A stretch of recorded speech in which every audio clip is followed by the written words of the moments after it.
Nós vamos estar falando hoje sobre a nossa zona de conforto, que é a nossa maior inimiga. É muito bom nós termos o nosso momento de descanso, é muito bom nós viajarmos, não é nem tão bom, é necessário nós precisarmos parar, ficar, descansar, mas permanecer por muito tempo, isso se torna um inimigo nas nossas vidas. E nós vamos estar vendo aqui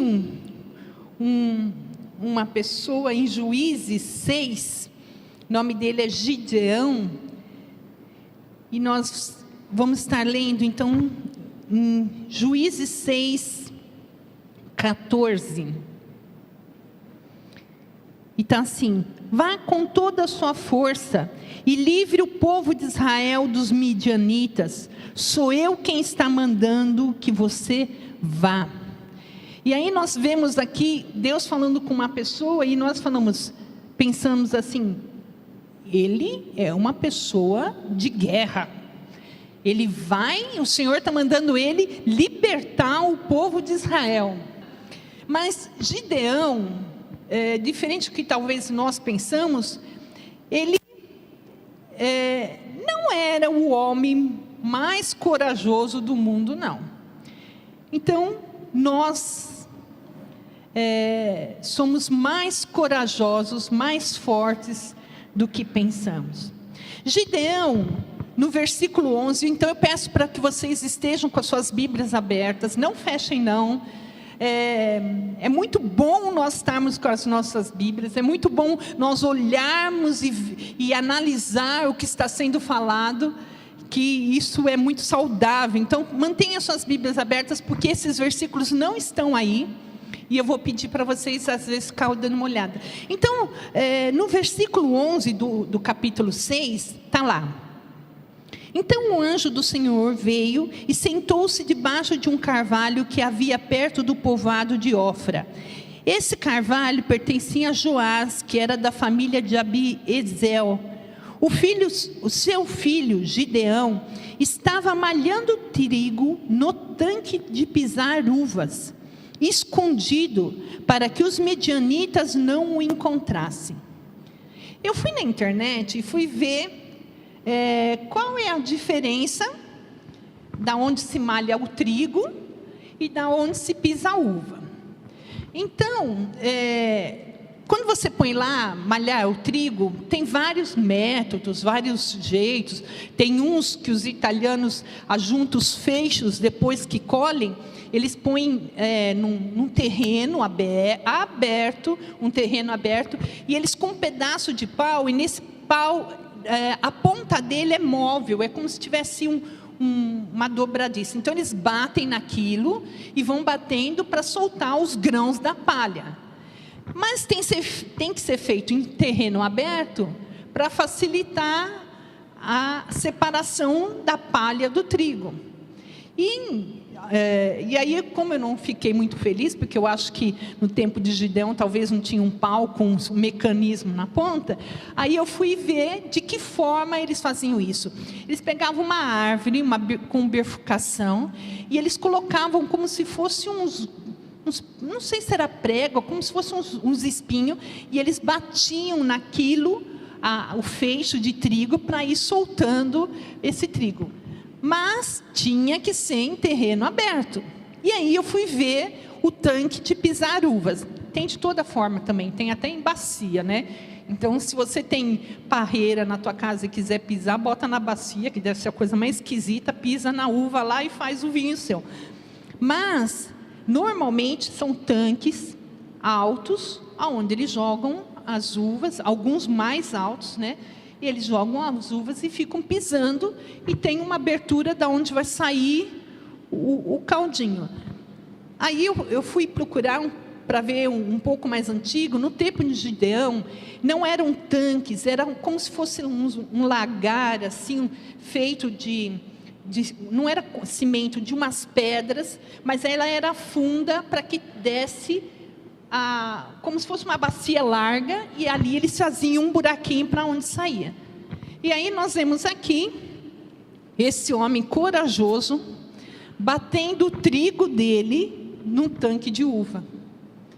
E nós pensamos assim, como que Deus olhou para a vida de Gideão e ainda achou que ele tivesse alguma coragem para libertar o povo dele e dos midianitas.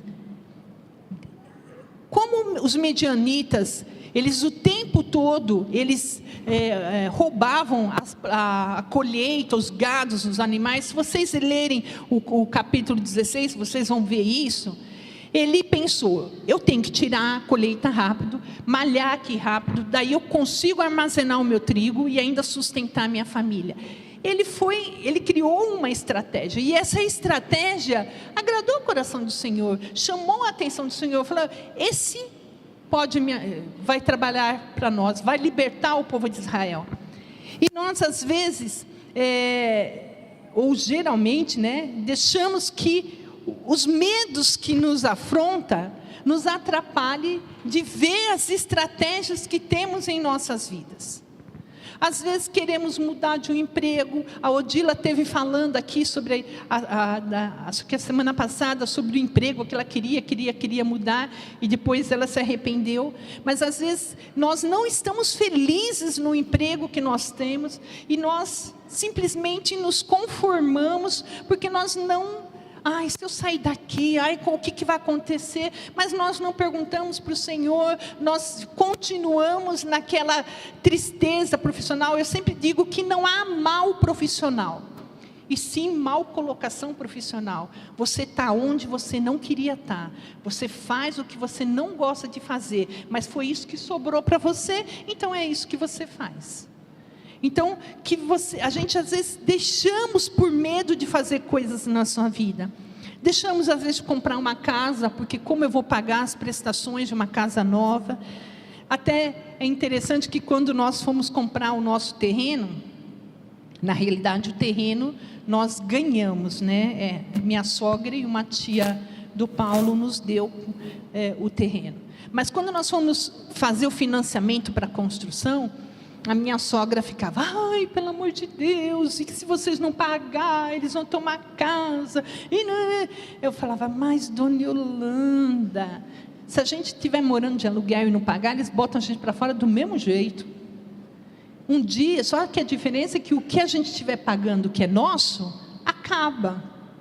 Mas o que a gente está pagando dos outros, isso nunca mais volta para nós. É um dinheiro jogado fora. E aí... é algo que está no meu coração, que já foi falado, e eu gostaria que vocês estivessem orando para um desafio futuro, espero que não tão futuro assim, de nós termos a nossa casa pastoral. Nós pagamos o aluguel da casa pastoral, e põe na ponta do lápis quantos que nós já pagamos disso tudo. Se nós tivéssemos a nossa casa pastoral, isso era um dinheiro que estaríamos invertindo para missões ou para qualquer outra coisa, Então que nós possamos ter um novo desafio, Eu acho que nós temos que viver de desafios.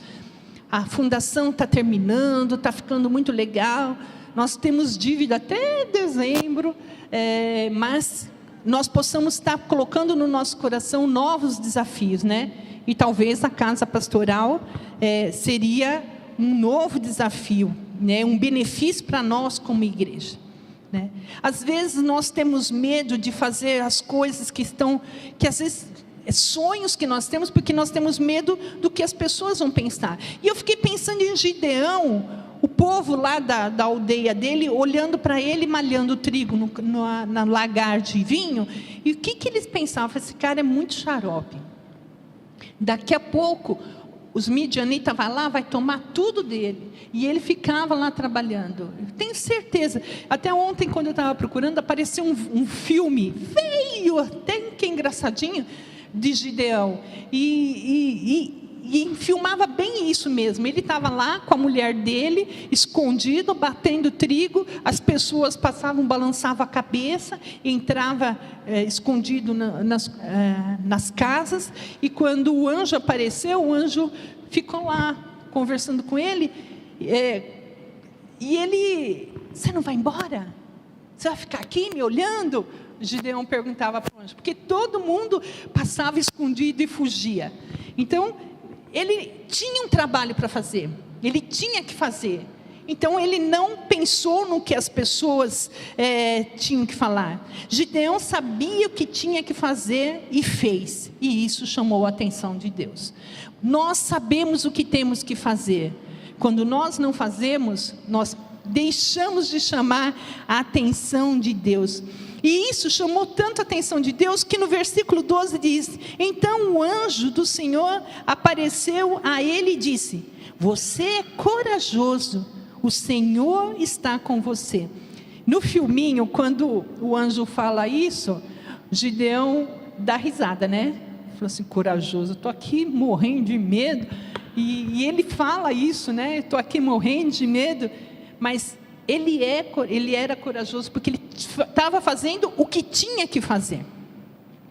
Diante dos desafios, corremos o risco de nos acomodar. Quando o Senhor disse a Gideão qual seria o trabalho que era libertar o povo de Israel, ele começou a dar um monte de desculpas. No versículo 15, está lá, no 14 ele diz: então o Senhor Deus ordenou a Gideão: vá com toda a sua força e livre o povo de Israel dos midianitas. Sou eu quem está mandando que você vá. Gideão respondeu: Senhor, como posso libertar Israel? A minha família é a mais pobre da tribo de Manassés, e eu sou a pessoa menos importante da minha família. Aí a gente vê aqui, quando Moisés começa a dar desculpas para Deus também. Eu sou pesado de língua, eu não posso. E aí eu fiquei pensando em algumas circunstâncias que às vezes eu, ou qualquer um de nós, começamos a dar desculpas para o Senhor. Nós temos desafios aqui na nossa igreja. Nossa igreja está crescendo. A maioria de vocês sabem que nem nós temos salas funcionando, e vai ser assim daqui para frente. Quando tiver liberado o auditório lá em cima, as crianças já vão direto lá. Nós precisamos de gente para ajudar. Mas ajudar no quê? Olha, precisamos de gente que ajuda no louvor, porque vai ter um culto. Não vai ser cultinho, né? Aquele onde a gente leva as crianças para enganar elas. Não, vai ser culto infantil. Vai ter pessoas que precisam tocar para o louvor. Vamos ter pessoas que precisam ministrar para as crianças. Precisamos de gente que dê aula para as crianças. Precisamos de gente que só fica lá olhando para ver se tem uma necessidade. Precisa levar essa criança no banheiro. Mas a professora vai largar? É a mesma coisa assim, né? Se larga, quando volta não tem mais sala, né? Pegou fogo nela. Então precisamos de auxiliar. Eu não sei dar aula, mas você sabe levar a criança no banheiro, você vai pegar a água. Todos nós temos um lugar. Todos nós. Eu não sei falar em público, mas você sabe recepcionar alguém. Eu não sei recepcionar alguém, mas você pode ir no banheiro e ver se está faltando um papel higiênico. Um dia desse fui no banheiro, aí eu falei: meu Deus, não tinha mais papel. E aí fiquei em maus lençóis lá. Aí abri a porta devagarinho, saí correndo, peguei que estava na janela. E se não tivesse na janela? Gente, eu fiquei pensando se alguém me entrasse e visse eu naquela situação constrangedora, né? Saindo com as carças riadas lá para pegar o papel na janela, né? Gente, se alguém estivesse atentado que estava faltando papel, às vezes eu passo lá e olho naqueles coisinhos lá. Se você não sabe abrir o negocinho lá onde põe papel, fala assim: gente, está faltando papel lá, coloca. Se você vê, eu não sei botar papel, eu não sei olhar. Até eu estava conversando com o pastor esses dias, falou: olha, eu acho que precisa de uma equipe de manutenção. Num dos banheiros, eu estou falando do banheiro feminino porque é lá onde eu entro, né? Num dos banheiros, um dia, aonde a gente fecha, tinha 3 parafusos. Aí eu falei: vou trazer uma chave de fenda para apertar esse parafuso. Outro dia eu fui lá, só tem 2 parafusos.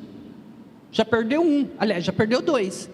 Aí eu falei para ele, falei assim, quarta-feira, quando eu vim aqui, que a Kézia está dando o curso de chinelo, eu vou trazer minha chave de fenda, eu vou trazer a caixinha de parafuso, botar os parafusos lá. Porque daqui a pouco vai cair a fechadura e não vai ter. E aí perde a fechadura. Aí nós precisamos comprar uma fechadura nova para colocar no lugar. Nós estamos gastando, desviando dinheiro porque podia usar para outras coisas. Então vocês veem, faltou copinho. Então, na realidade, nós estamos aqui como se fosse... somos uma comunidade onde cada um tem uma função. Parecendo a mais boba que for, cada um tem a sua função. Porque quem está pregando, se tiver que fazer tudo, não consegue. Essa semana eu tive uma reunião em São Paulo, e o nosso diretor do seminário apresentou quais são as funções dele. Fiquei olhando aquilo, 2 páginas, cheio de quadradinho assim, muito bem feitinho, bonitinho. A função dele era até pegar copinho. Falei, está errado isso. Por isso que você disse que você está atribulado. Está errado. Cada um tem que ter uma função. E aí, se a gente não tiver quem põe o copinho, todo mundo vai fazer fila para usar o mesmo copinho, que não é a coisa mais higiênica do mundo, né? Senão, cada um tem que trazer a canequinha. Então, cada um de nós temos a nossa função. O Senhor, aí nós vemos as desculpas, né, que Ele começa a dar aqui, e aí o Senhor não aceita nenhuma desculpa, pelo contrário, dá já algumas funções para ele fazer, e Gideão, na realidade, coloca em prática todas as suas dificuldades, os seus medos que ele estava tendo. Manda quem pode, obedece quem tem juízo. O Senhor mandou para Gideão fazer o seguinte: você vai lá, derruba o altar de Baal. E o poste eu imagino que seja um poste mesmo, feito de madeira de Azerate. Eram 2 deuses. E no lugar deles, você monte um altar, pegue um touro do teu pai e um bezerro e sacrifique-os em cima desse altar. Aí Gideão, se vocês depois em casa, parece que no versículo 25, essa história está entre o versículo 25 a 28. Gideão falou assim: eu não vou lá durante o dia, porque se eu for lá durante o dia, esse povo vai me matar. Então ele combinou com alguns amigos dele e foram lá de noite. Chegou de noite, foi lá, derrubou tudo, fez o que o Senhor tinha mandado, botou fogo no holocausto e se mandou.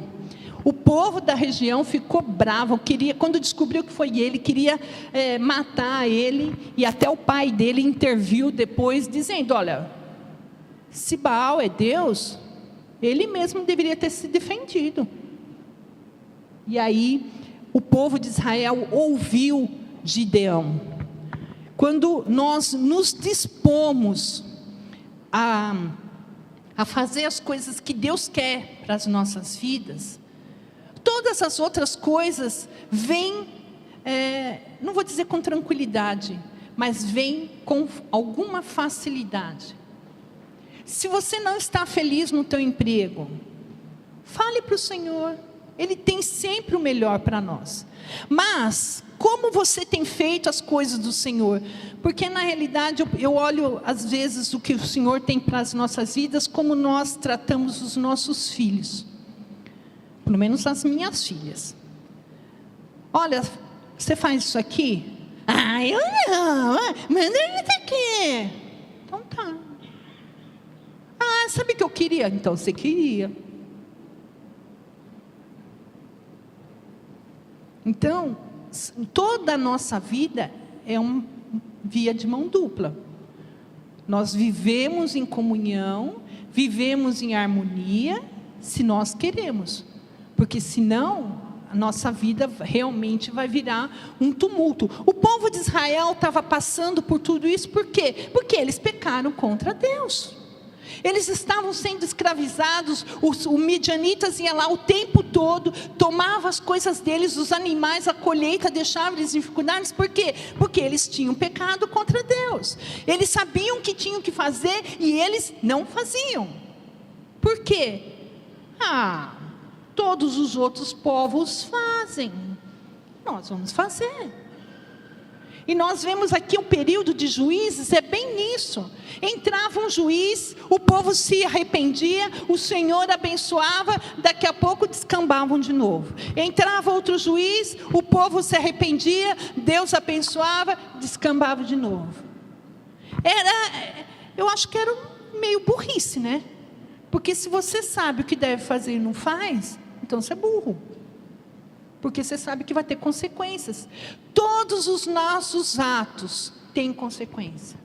Todos. Sejam eles bons ou ruins, benéficos ou não. Todos eles vão ter alguma consequência na nossa vida. E nós vemos aqui quando Gideão obedeceu, mesmo tendo medo do que ia acontecer, quando ele obedeceu, o Senhor o abençoou e moveu o coração do povo a ouvir e confiar nele, né? E confiar nele, que Deus ia libertar. E Gideão fez um convocado, e no primeiro convocado que Gideão fez, e nesse filme é engraçado, porque está o anjo, mas o Gideão não sabia que ele era anjo, falava que ele era o amigo dele. Estava anjo e Gideão sentado embaixo de uma árvore. E Gideão levantava e olhava para a planície e tudo vazio. E Gideão sentava. Daqui a um dia Gideão levantava e olhava tudo vazio. E sentava. Aí Gideão, o povo não vem não. A gente vai esperar só mais um pouquinho, vamos embora, tá? Aí o anjo falou assim, pode olhar, o povo vem vindo.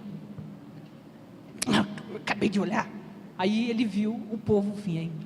E nesse que veio, chegou 32 mil homens. 32 mil homens para lutar contra os medianitas. E o anjo diz, tem muita gente. Como muita gente?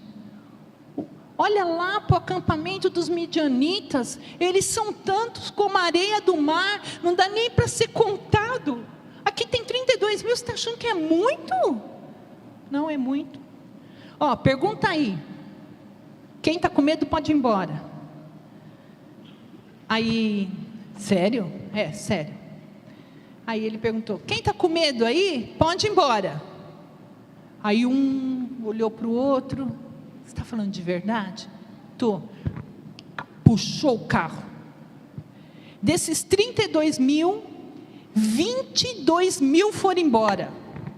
E é engraçado que no filme, Gideão fica, por que você está indo embora?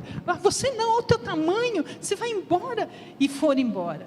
E o anjo diz assim, ainda tem gente demais. Ainda tem gente demais. Você está brincando. Não, tem gente demais. Desce com eles no rio. Os que se deitarem no chão e beberem a água deitado no chão, você pode mandar embora. Os que levantarem a água na boca, esses ficam. E desses ficaram 300. E Gideão venceu os midianitas com 300 homens, cada um segurando uma corneta feita de chifre de boi, um pote de barro e uma tocha. E é interessante que eu fiquei pensando, tocha, barro, né? Ficou esquisito aí. E no filme é engraçado que eles se posicionam em 3 grupos. Eles pegam a tocha e enfiam dentro do pote de barro. Então fica escurinho.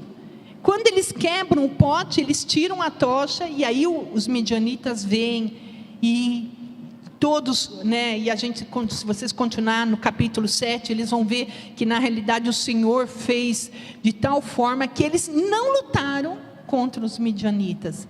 Eles se lutavam contra eles, um contra o outro. Ali no acampamento mesmo foram destruídos. E aí eu fiquei pensando, e Deus abençoou. Gideão governou Israel por 40 anos e teve 71 filhos. Ainda bem que a Bíblia diz que não foi com a mesma mulher, né? Aqui diz, pelo menos está escrito aqui que não foi com a minha mulher. Quando eu li 71 filhos, eu falei, louco, 71, daí ele teve várias mulheres, então teve 71 filhos. É claro, se você continuar lendo a história de Gideão, ele também deu uma escorregada, o fim da história não foi muito bom, porque nós temos esse hábito. Quando nós precisamos do Senhor, nós oramos, choramos, pedimos. Conseguimos? Esquecemos. A gente só vai nos empenhar novamente em buscar a presença do Senhor quando o cinto apertar de novo. Por isso que nós vivemos com o cinto fechando um botão, né? Puxa, faz um buraco a mais e vai estreitando, porque nós vivemos se esquecendo do que o Senhor fez.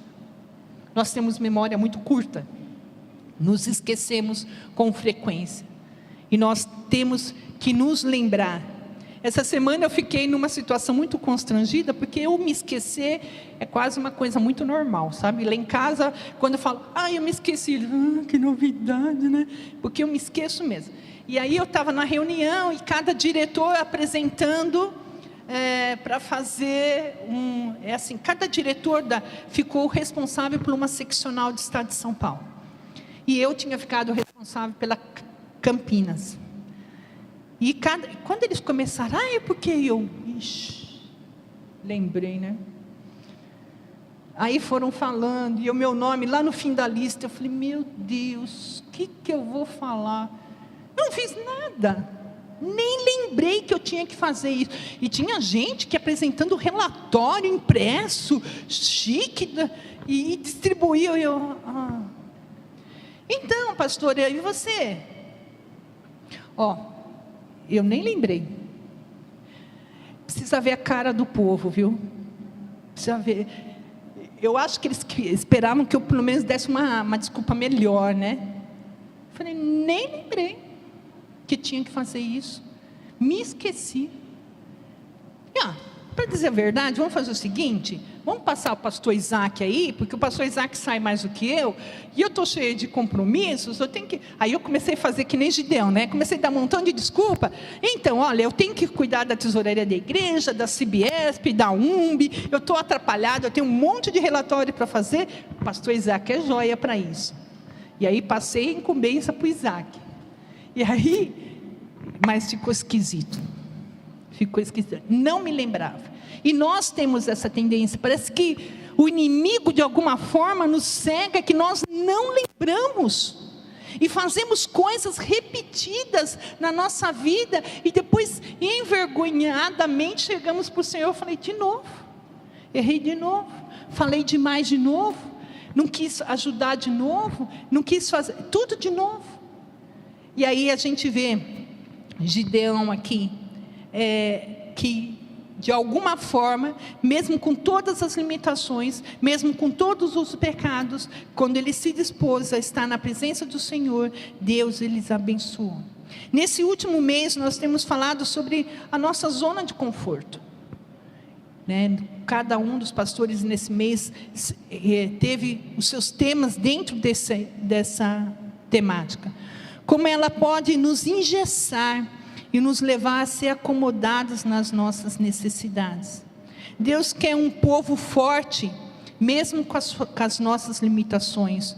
Um povo que obedeça, mesmo que contrarie toda a coletividade. Um povo que confie nele, mesmo que as circunstâncias digam não. Um povo atento à batalha, pois aquilo que não vemos pode nos derrotar, porque a nossa luta não é contra a carne e nem sangue, e sim contra o diabo e os seus anjos. Essa é a nossa luta. A nossa luta não é que o irmão olhou feio, ou o pai brigou, a mulher, marido, não é. O patrão, não é. Nossa luta é contra o inimigo das nossas almas, e nós temos que ficar mais atento com as armadilhas que ele tem colocado sobre as nossas vidas. Midianitas eram inimigo do povo de Israel, e Deus capacitou Gideão a vencê-los. Qual tem sido o seu inimigo? O inimigo das nossas almas é o diabo, mas ele nós criamos alguns inimigos nas nossas vidas, e nós damos legalidade para ele agir na nossa vida. Então que nós possamos ter esse entendimento. Nossa luta é contra o diabo, então temos que ficar atentos. Ele não vai nos vencer, mas também nós não podemos desprezar o que ele pode fazer sobre nós. Temos que estar firmados no Senhor, buscando a presença do Senhor dia a dia, estar preparados para as batalhas que vão vir sobre a vida de vocês ainda. Então dessa forma vamos estar tirando o chinelo do pé, botando o nosso sapatinho e saindo da nossa zona de conforto, que é muito bom nós virmos todo domingo, nós sentarmos nas nossas cadeiras. Agora às 11h30 nós terminamos, nós recebemos a nossa bênção, nós vamos para a nossa casa e só voltamos aqui na semana que vem. Mas o que você tem feito nessa semana, como tem sido a sua vida nessa semana, como a tua família tem visto a tua vida nessa semana, como tem sido o seu falar nessa semana, como que tem tido as suas atitudes, para que as pessoas que andam com você tenha vontade de servir a Deus, porque eles têm olhado para a sua vida, ou simplesmente eles têm oriza de pensar de que poderiam estar servindo a Deus, porque você não tem sido uma pessoa dentro dos padrões de Deus. Que nós possamos chamar a atenção de Deus para as nossas vidas, da mesma forma que Gideão ali, malhando o trigo dele dentro de um tanque de uva, chamou a atenção de Deus, porque algo diferente tinha na vida de Gideão, e que nós possamos chamar a atenção de Deus, e querer saber o que Ele quer que nós façamos. Amém?